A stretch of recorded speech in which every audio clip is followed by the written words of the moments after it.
In this video, we are going to see evolution of computing architectures in Visual Basics. In this lecture, we are going to see what is client-server architecture and what are all the components of client-server architectures and types of client-server architecture. Then, what are the merits and demerits of those types. First, we have to see what is client server architecture. The client server architecture is nothing, it's a computing model. That means the server host delivers and manage most of the resources and services requested by the client. That means the client will be requested for some resources and services to the server. The server will host, delivers and manages those resources and services for the client, and it also known as networking computing model or client server network. So these all requests and services are delivered over the network. So from between server and client, those services and requests are delivered over the network. So components. So there are three components in client-server architectures: workstation, server, and network device that connected with them.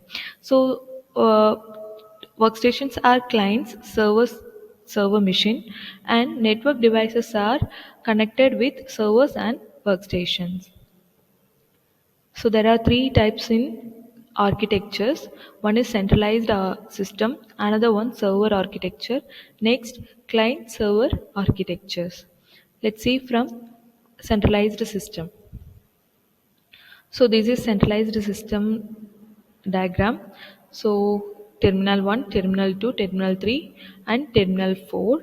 So here through the network server, the terminal characters are defined and keystrokes will be inserted to the network server, and here application logic and data will be within a server machine. The most silent feature of centralized system is that only movement of marshalling. So marshalling is nothing; it's a keystrokes between the client and host machine.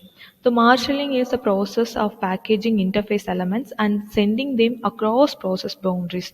That means it will packaging the interface elements for the process boundaries.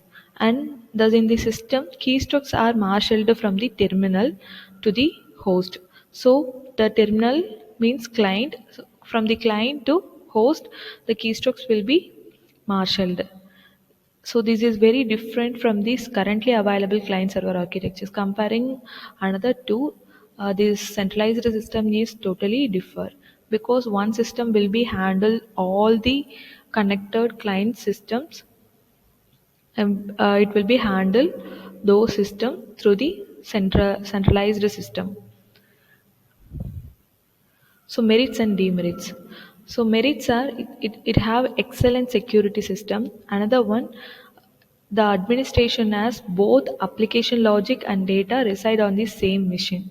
So here application logic and data reside is in same machine, so that the excellent security will be provided in centralized system architecture. Demerits. So there are a lot of demerits.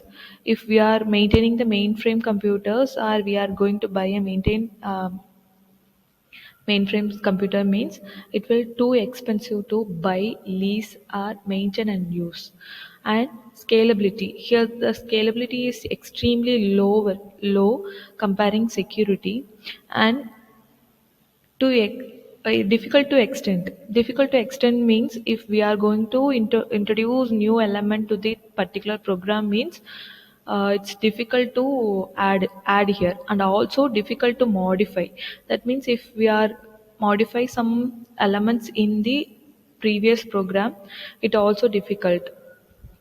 So this is centralized system architectures are merits and demerits. Next one, file server architecture. The file server system is brought a complete change in the implementation architecture, and in this system the application logic was executed on the client workstation instead of the server. So in centralized system, The application logics and data resides are in same file server architectures. The server system brought a complete change in the implementation of architecture. In this system, the application logic was executed on the client workstation instead of the server. That means in centralized system architectures, the application logic was totally executed in the server side. Okay, but here the client will be handle those application logic to execute it.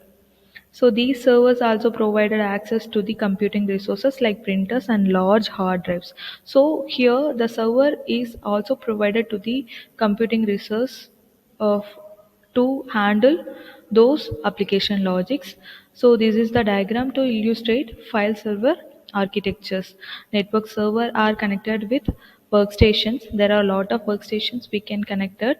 So workstation 1, workstation 2, workstation 3, workstation 4, and also the workstation will handle those application logic. And disk input output requests are handled by the network server. And demerits and merits. So first merits. The merit of the file system is the low cost entry point with a flexible arrangement. So here we don't need to spend a lot of money to buy or lease or maintain and use the file server architectures. This is a low cost entry point. Another one, this is totally flexible arrangement it have. And computer resources can have add or reduce as when necessary using the system. If we have any necessary to adding system means it totally easy to add in the client machine side. And if we don't want a lot of resources in client machine side means we can easily reduce it. And demerits. So demerit is the client machine will be execute all the application logic so that the storage memory space is totally will handled by the client processor.